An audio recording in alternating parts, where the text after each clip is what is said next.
Hello and welcome. My name is Paige. I'm Liz. And we are so excited to be back for another video today. We will be talking about projects that we finished up, some projects that we've been working on, as well as any yarn that we have welcomed into our stash. So more of a typical podcast episode. So grab your knitting or whatever you might be working on, maybe a cozy drink, and we welcome you to sit and knit with us as we talk about our projects. We're going to start by sharing what we're wearing today, and what I'm wearing is my first finished object, and it's my Monday sweater by PetiteKnit. I knit this in Sandnes Garn Sunday in the colorway Yellow Moonstone, which I do believe is a discontinued color. So if you're looking to use this color, unfortunately, I don't think you can get it anywhere, but the Sandnes Garn Sunday line does have a couple of different yellows that are very similar. And I know that the Knitting for Olive Merino also has some yellows that are a close match also. I held the Sunday with Drops Kid Silk in the colorway Vanilla, and I just feel like it was such a great pairing of colors. And I did knit the size medium in this pattern. It is a top-down raglan construction. It is a pretty simple pattern, I feel like, just from the construction of it. I feel like it was very simple and straightforward to follow. I do typically with PetiteKnit patterns have to size up at least a needle size. So honestly, I usually do just go ahead and do my gauge swatch, my initial gauge swatch, one needle size higher. And I did that with this pattern and I feel like my gauge was still off. And so I just decided to go up one more needle size. And I didn't really mind if the fabric was a little bit more airy and lightweight. I honestly kind of preferred that with this project, just so it was kind of a nice lightweight fit.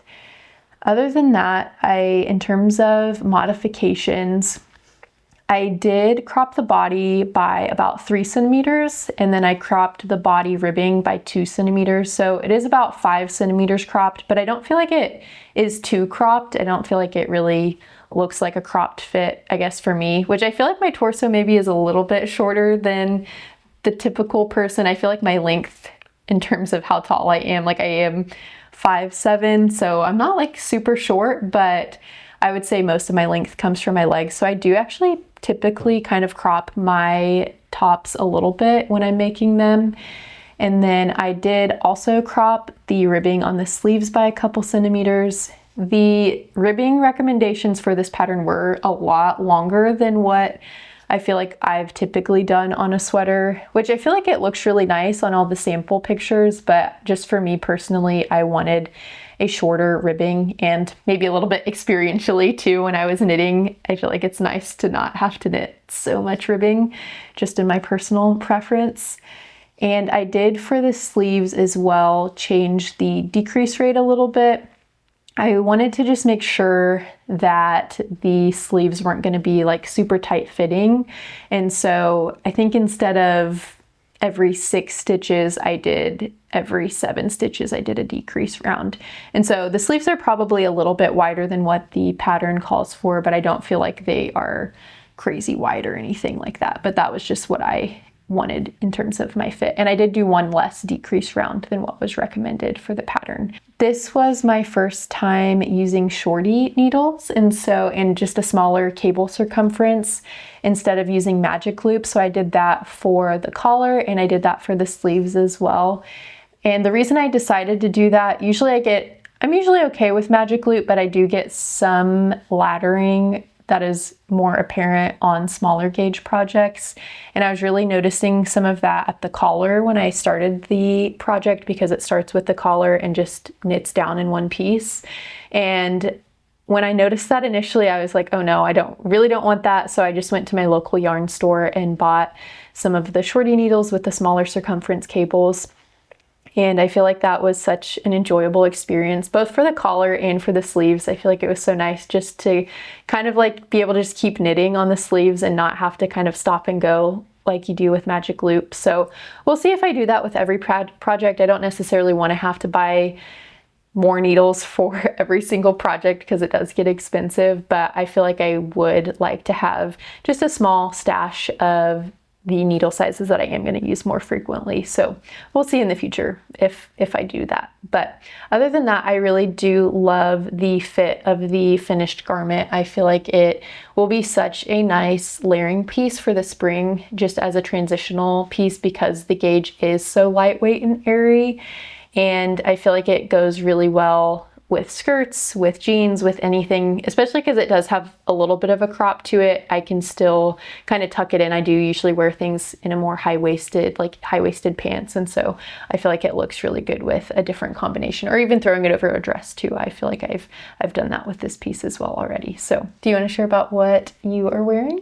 I would love to. Also, first of all, I just love that sweater so much. Thank you. It is so beautiful. And the yellow is so stunning. I'm wearing the Winter's Pullover by Ozetta, and I knit it with Cascades Eco Wool in the color taupe, and I held it with Drops Mohair in the color beige. I made a size 3, and this is a top-down drop shoulder construction.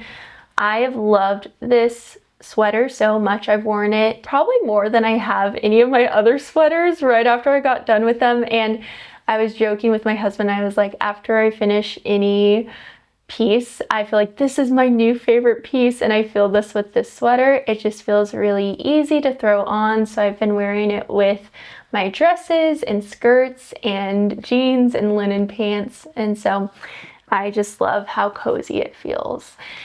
I will say some of the modifications I did is I previously had a lot of issues with my tension from knitting flat to knitting in the round, and I made sweater number 23 this past fall in this really sweet butter yellow color, and I was so excited about it, but then once it was done, the tension was just really noticeable and I felt bummed, but it was a growing and learning experience. And so coming into this sweater, I was just hopeful in trying to fix the tension issues, and our dear friend Jess from Those Twins Who Knit recommended purling with a smaller needle size, because part of the issue was my purls were bigger than my knits, and that truly solved it. I felt so excited as I was knitting this because I could tell already that it was so much better, and then especially after it was blocked, I felt so hopeful, because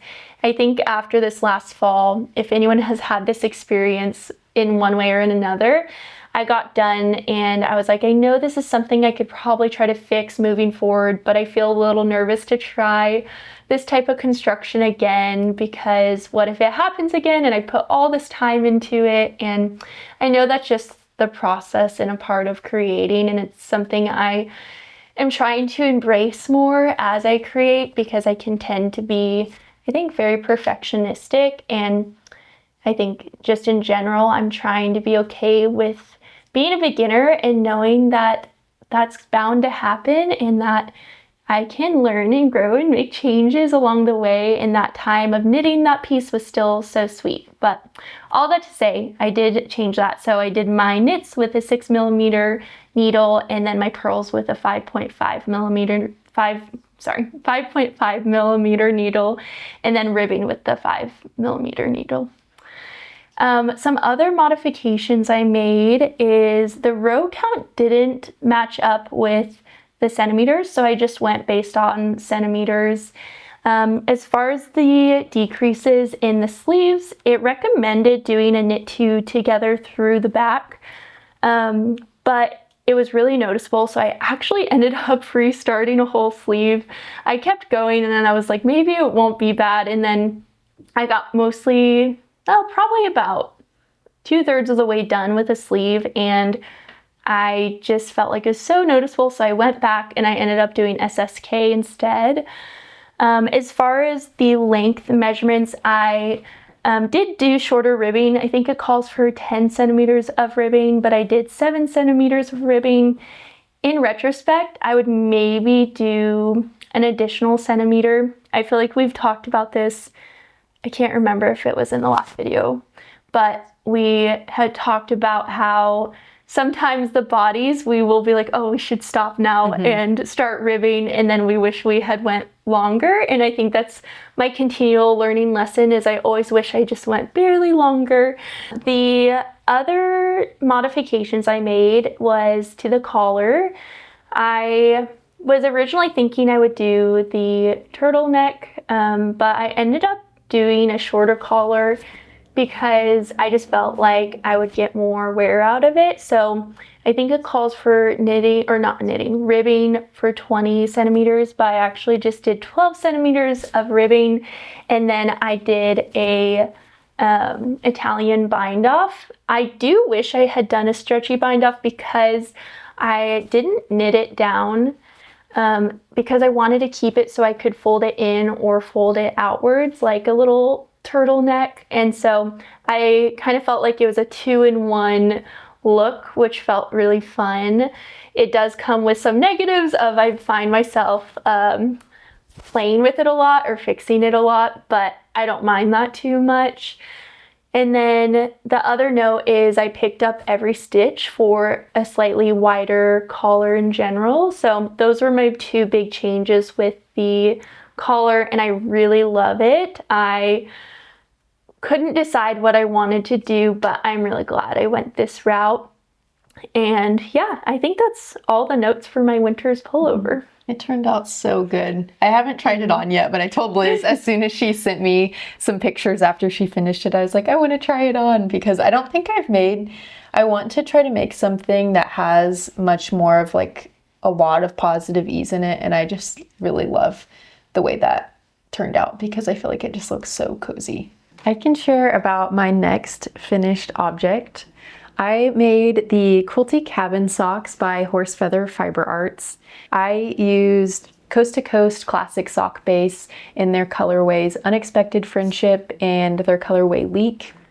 In terms of construction, this is a cuff down sock with 2x2 ribbing details for the cuff. I did only do one repeat of the colorwork chart because I just wanted one of the quilt motif on my socks preferably, and so I did that. I did actually do a few rows of stockinette, like 5 more rows I think than what the pattern called for between the cuff and starting the colorwork chart, just to move that down a little bit on the cuff instead of having it right next to the top of the cuff, since I was only doing one repeat of the colorwork chart. And then you do work the colorwork chart or the colorwork section of the sock with a larger needle size. And so for most of the sock, I used a 2.25 millimeter needle, but I sized up to a 2.5 millimeter needle for that colorwork portion.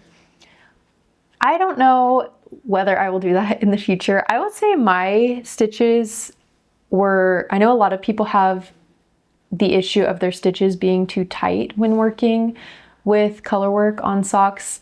I feel like my stitches were looser and I didn't really notice it too much in terms of the gauge until after I blocked, but I feel like there's definitely a noticeable difference between where I switched from the smaller needle to the larger needle and then back to the smaller needle. And so if and when I make these again, I don't know what I want to do. I did see that this is kind of a common issue that people have when trying to just figure out the tension with colorwork socks. So I'm either trying to play around with the idea of whether I would just not go up a needle size, or I've seen a lot of people say that in order to make sure that their sock will fit over their heel, they knit the colorwork portion of their sock, like they turn their sock inside out while working that portion of it. So maybe I'll try that.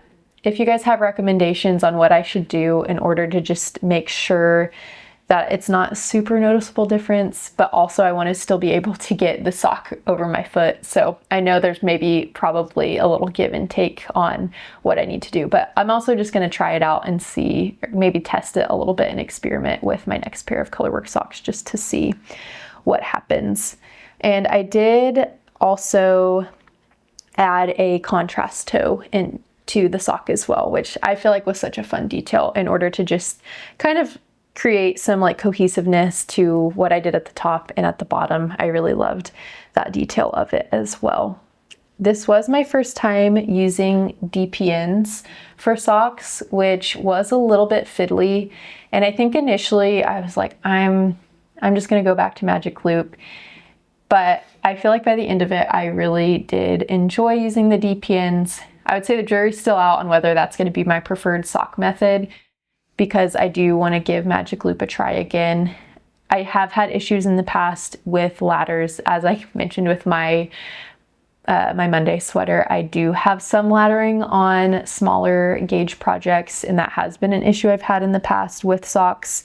And I don't feel like you can tell on this project where my ladders were. I don't really think there were ladders on when I use DPN. So I have learned another trick in order to prevent laddering since then, but I haven't tried it when using socks, Magic Loop for socks. So we'll see. Maybe I'll try Magic Loop again. I did really like using the DPNs for the gusset portion of the sock, because I did feel like it made it really easy to kind of separate out the different parts of the sock and to know how many stitches I needed to decrease versus having to really keep count of the stitches every time I did a round of decreases for the gusset. And so, yeah, that's overall this sock, this finished object. That is a good kind of transition to something that we are really excited to announce. We are doing just a little mini KAL with Marlene Knits and her friend Julia. On my last video, I did share about these in our knitting plans, and Marlene was watching and said she really was wanting to remake another pair of these socks this year, because I'd used her photo as my inspo pic for my Quilty cabin socks in our planning video. And so, yeah, she wanted to make it, her friend Julia wanted to make it, and then Liz was like, I want to make a pair too. And so we all decided that we were just going to do a little knit along together, and we decided also that it would be fun to open it up to any of you guys who also wanted to join along with us. And so the knit along starts on March 22nd. So I know it's not that much time in order if you're needing to buy yarn and stuff, but we will be running the knit along for 2 months. So that should give anybody time, you know, to order yarn and get started. It's also very casual. So even if you don't finish the socks by the end of that time frame, it's totally okay. And since this is kind of just a mini knit along, it's nothing like, we're not doing prizes or any kind of hashtag or anything with it. But how it will work is, if you are interested in joining, you can reach out to any of us 4 that are hosting. So me, Liz, Marlene, or Julia, you can reach out to us on Instagram, and I'll be sure to link all of our accounts below, and just let us know that you would like to join along with us. And then we will add you to a group chat on Instagram where we already have, I think, about 50 some people that are already wanting to knit along with us, which is so fun. And so people have been sharing just a little bit about themselves and what yarn combinations they're planning on using, and yeah, any progress pics that we will be sharing as we knit along. So if you're interested in joining, we would love to have you, and we will also be sure to put all the details for joining along in the description box below. So we would love to have you if you would love to join us. Yay. Yeah. I'm so excited. It's going to be so fun. Yeah. It already has been sweet because if you subscribe to Marlene, she announced it last week. I think this past week. So everyone who's in the group already has been sharing their yarn choices or what they're trying to decide between. And it has been so inspiring and just such a sweet community already. So we are so excited for anyone else who wants to join. Yeah. I guess this is also a good time to share about what yarns we'll be using. I know that's technically an acquisition, but I feel like this is a good time to share. I'm going to be using Cascade Heritage in the color Butter. Surprise, surprise. I feel like we're kind of on a kick with this color right now. And then I'm also going for, I'm going to use this as the main color, and then for the contrast color, I'm going to use, this is the Fibre Company Amble, and it's in the colorway Egremont, which is kind of this like rusty maroon red. And so I feel like those will be just such a fun pairing. They're so beautiful. Do you know what yarn you're going to be using? Yes. Okay. I truly am obsessed with your color picks when you texted them to me. I was like, I feel like both of those colors right now, I feel like they're kind of having a moment. And so maybe it's a little bit basic, but I feel like I was like, ooh, these two go together. And they have enough contrast that I feel like they go well together. Yes, they're so beautiful. Definitely not basic. They're so inspiring, and I feel like those colors together just are beautiful. So I went with the Cascade Heritage in the color Clear Sky and Burgundy, and I feel like there were so many color combos that I felt inspired by and excited by, but I ended up picking this color combo because there's these pair of pants that I saw in this color combo. Then I just loved how those colors look together. So that's what I ended up picking for my colors, which I'm excited about. Those will be so fun. So that kind of leads into your next finished objects, if you want to share. Yes, yeah, I have some sewing finished objects as well. I did share about this, and I don't know what detail I shared about this in the last video, but I am in love with the Lane Pants by Sydney Graham.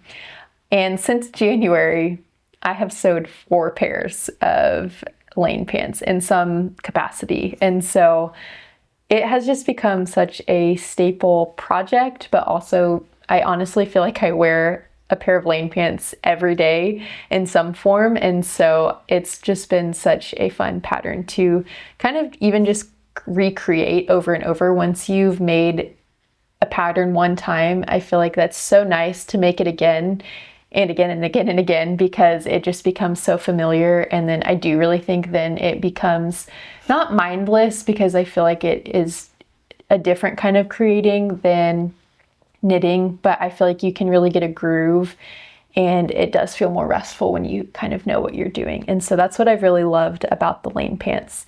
So I made a red cotton gingham pair, which was what I had on my mood board for my 2025 knitting plans. I'd already had that fabric in stash, and so it was just kind of like a timing thing of when do I want to make these. So I finished these up, and I can also finish a pair now that I've made them, I feel like, so quickly, which it's definitely not about speed, but I do feel like that is kind of a nice rewarding thing about sewing, is that the projects do finish more quickly if you have the time and space to do them. And so I finished these up the weekend of the Super Bowl. For anybody who cares, I'm not a big sports fan, but it's been funny the last 2 Super Bowls. We live in Kansas City, and the Chiefs have been in the Super Bowl for, I don't know how many last years. This shows you how little of a sports fan I am. But for the last 2 years, I've had a day of outfit that I'm trying to finish that I'm making. So my first year or 2 years ago, I made this embroidered shirt that had like a little Chiefs thing that I made, and it was just like a hand embroidered thing. Then this year I had that shirt, and I was like, I want to make these red gingham pants, so I have something red to wear with my shirt as well. So I finished those up the day of the Super Bowl, so I was able to wear them that night, which we got together with Jessica and Rachel from those twins who knit. I feel like we've mentioned that we knit with them quite a bit, and so it was also so funny. Like, we didn't unintentionally not mention them in our previous video, but we just truly were referring to them as our friends, and so it was so fun when we were getting some comments that were like, wait, Jess and Rachel, are those twins who knit? And we were like, yes, they are our real life friends. And so yes, we love getting together with them and talking all things knitting and sewing. So I also have a little picture of us too from the day that we were at the Super Bowl together. So I can add that in because I just feel like it's just a fun little addition. But back to the Lane Pants. I made my red gingham pair, and then I also made a kind of rusty red micro gingham pair for my sister-in-law, Elena. And it was so sweet. I had actually made a pair of Lane Pants for her for either her Christmas or her birthday. They're really close together, so I can't remember. I can't remember which gift I gave them to her for, but I gave those to her because she had a baby in January, which is so exciting. And I just felt like they would be such a nice pair of pants to have for postpartum. I thought it'd be nice to have a pair of pants that are both comfy, but maybe you can kind of dress them up a little bit and wear them out. And it was so sweet. A couple months after having the baby, she texted me and was like, I love my pants so much.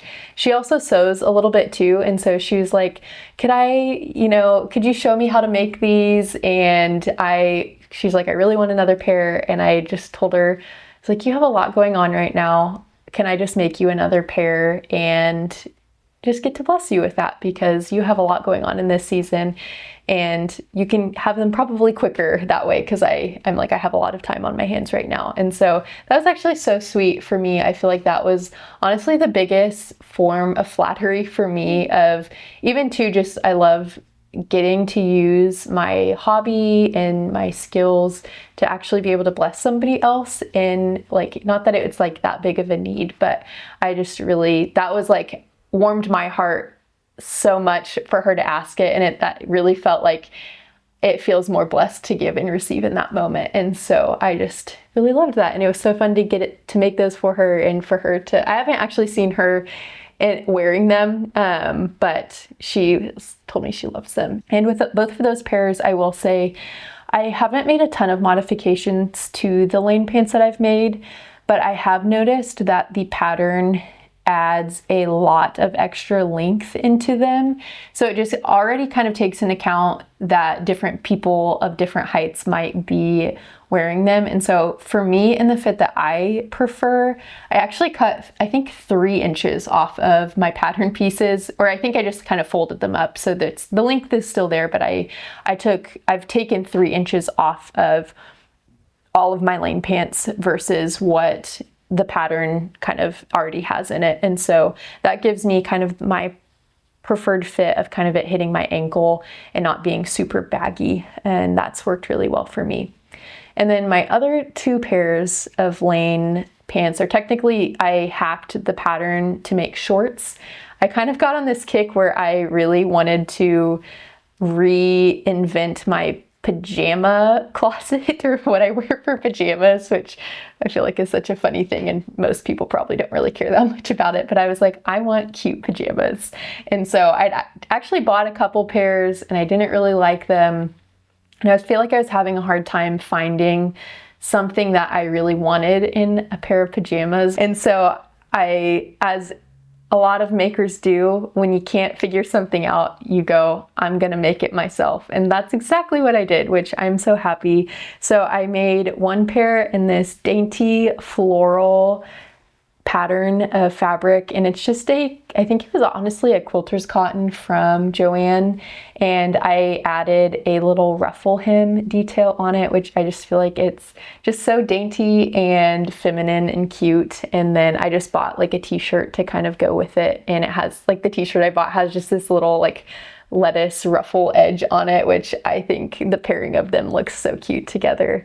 And then I also made 1 more pair of the lane shorts in this pointelle fabric. And so this was kind of my first, I think I've maybe made 1 other project with a stretchy fabric. And I would say this is definitely a learning curve in terms of just using a different fabric type. I feel like mostly I've used cotton and linen up until this point. And so definitely didn't turn out perfect, but I feel like they did turn out okay. I guess actually I really like the way the shorts turned out. I made a matching top, and I'd say the matching top was a disaster. Not really a disaster, but I just don't really love it. And so I actually am just gonna get rid of it and pair it with another shirt that I have for my pajama set. And so for both of those, for the shorts, Sydney actually already has a video showing you how to hack the pattern from the pants to the shorts. And so I truly just followed all the recommendations for length and whatnot based on what she recommended in that video. And then she also shows you how to do the ruffle hem detail as well. And so I feel like she just does a great job at explaining things, and it's just really clear and to the point. And so I feel like it was just so fun to get to make those shorts. I will say, I feel like fit wise, maybe, I feel like the stretch fabric, I feel like because it kind of drapes and kind of forms to your body, I don't really feel like those feel too large, but I do feel like maybe because the legs are so wide on that pair of pants or the pattern, I feel like maybe for shorts it was maybe a little bit wider or like baggier than maybe what I prefer, but I would say still for a pajama pant in terms of it being comfy, and I would rather for pajamas it have more room than less room. So if I were maybe making a pair of shorts to kind of wear out in public as more of like an everyday short, maybe I'd either make a different size, or I would kind of cut or like make modifications to the short pattern, because I did make a separate pattern piece for the shorts as well. So I could kind of mess with that a little bit and see if I could get a better fit with it. So yeah, that's my last, I think that's my last finished object. I can go next. I will share my work in progress, which is the Ruffle Socks by PetiteKnit. And this is actually my first time knitting socks, which I have loved so much so far. I will mention, if you haven't knit socks yet, which I feel like a lot of people have, but it is such a nice little project to be able to throw in your tote bag and bring with you, because I travel quite a bit for work, and up to this point, I've always just brought my bigger projects with me and would stuff them in my suitcase or my backpack and always make room for them. So I feel like moving forward, I'm going to always have a sock on the needles, because it's just a really fun project to bring with me. I'm knitting it with Kim Dye's yarn, sourdough sock in the color Sand Dollar, which we mentioned this, I think, on the last video, but Paige actually happened to knit a pair of socks in the same exact yarn and colorway, which is really fun because we didn't know that. So yeah, that's my work in progress right now. Am I good to go into, I guess that's both of our, oh wait, no, I have a work in progress as well. So I will share about that. I am making Cardigan No. 9 by My Favorite Things Knitwear.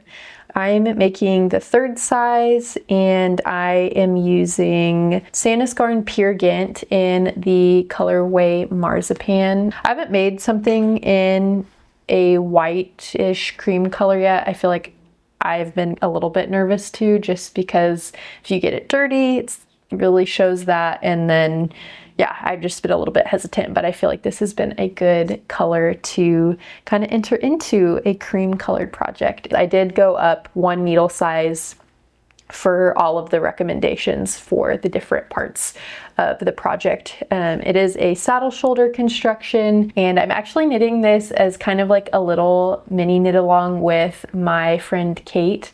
She is one of my coworkers, and this last year she came to me with one of my other coworkers and told me that she wanted to start knitting, and so we made it happen, and now it's kind of a regular rhythm. We get together every Tuesday after work and go to a coffee shop nearby and just work together and knit a little bit on our projects. And so she had started out making an Oslo hat, and then she made a step-by-step sweater, which I feel like is kind of those are my go-to projects for beginners when I've had friends that want to learn how to knit. And so after she did her step-by-step sweater, she really wanted to do a cardigan, and she'd showed me Cardigan No. 9, and she was like, do you think this will be too hard? And I was like, I don't think so. I feel like you've got enough projects under your belt that it'll be okay. And I was like, I actually really want to make that project as well. So what about we just do a little knit along? And if you run into any snags or any questions, I can kind of be there to help and support while making the same project as well. So that's been really fun, and it's just really fun when we get together every week and see kind of the progress that each of us has made on the project. Overall, I'm really loving how this is turning out. It will have a very oversized fit, which I feel like I'm really excited about. And yeah, I have one more sleeve to knit and the kind of the button band and the collar on it to knit. And so I'm getting really close to being able to finish this. So I feel like maybe in the next week or so, maybe I can have another finished object and another cardigan in my closet. Okay, this naturally leads into acquisitions, because my first one is Cardigan No. 9, and I got Knitting for Olive Heavy Merino in the color Dusty Banana, and I'll be holding it with their Mohair also in Dusty Banana. I decided on this because, like I mentioned earlier, last fall I knit sweater number 23 in the color Dusty Banana, and I loved it so much, but again just felt bummed about the tension issues. So I knew that I wanted to knit another sweater or cardigan in this color, and I was kind of thinking through some different options. I had thought about the Lake's pullover because Rachel briefly mentioned that in the color yellow, but then I was talking with Paige and she was like, have you thought about cardigan number 9? And I just felt inspired by the idea of the butter yellow for cardigan number 9. I think there's actually someone on Ravelry who has done the cardigan number 9 with a butter yellow, and I remember seeing that a while ago and thinking it was so beautiful. So that is what I'm going to be doing, and I'm so excited. I will finish talking about, I think this is maybe our last project or thing that we're going to be talking about. So I have one acquisition, and it is Drops Flora in, I think, the colorway light gray. And then I also got this Drops Kid Silk Mohair in the colorway Moonshine.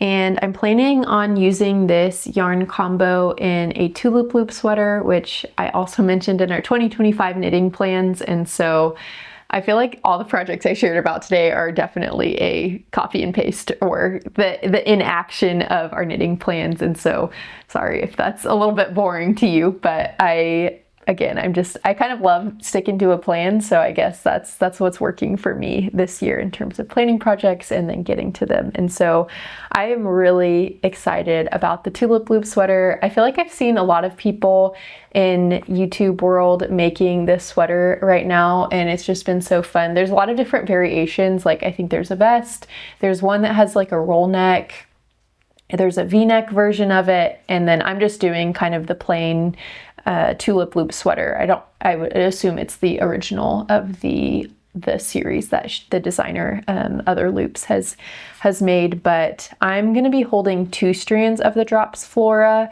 with 1 strand of the Kid Silk Mohair to get gauge. I haven't done a gauge swatch yet, so I'm hoping that works out, but just really loved both of these colors. And also I feel like I just needed kind of more of a budget option, so that's kind of why I decided to go with the Drops Flora and their Kid Silk Mohair for this project. And so I think I'll wait until I finish this cardigan number 9 to be able to cast on, but I feel like I'm so excited, especially like the Tulip loop sweater, working on that in spring. Tulips, we love a good tulip around here, so I think it'll just be a fun project to make in the spring. I probably won't get to wear it very much after finishing it because it will start warming up here pretty soon. It'll probably be something that future I'll get a lot of wear out of, but I'm just overall excited to get started on that project.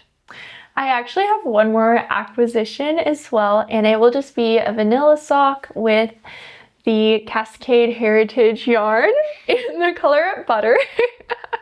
I also ordered this color and thought it'd be so fun to have a yellow pair of socks to match with the yellow cardigan, but also I got it because come April, we are going to be doing another mini knit along with our dear friends Jess and Rachel from Those Twins Who Knit, and we're so excited. The theme is going to be yellow. Jess and Rachel will share more in their video in the coming weeks, and then if you also want to stay updated, you can follow along on Instagram or reach out to one of us, and we'll be announcing details there, sharing details there. We're so excited for that and think that'll be really fun to connect with people in that way. So, and then we just wanted to wrap up this video by saying we are going to do a little episode doing a, what did you call it? A knit to know you. A knit to know you, which we thought we would get together, knit, and just share a little bit more about who we are. If you have any questions for us related to knitting, relating to life, just anything, feel free to ask them below and we can answer them in that video, because that will probably be the next thing we share, which will be really fun. So yeah. Thanks for knitting along with us. Yes, thanks for watching, and we're so grateful for just the sweet community we've already experienced through this. So happy knitting.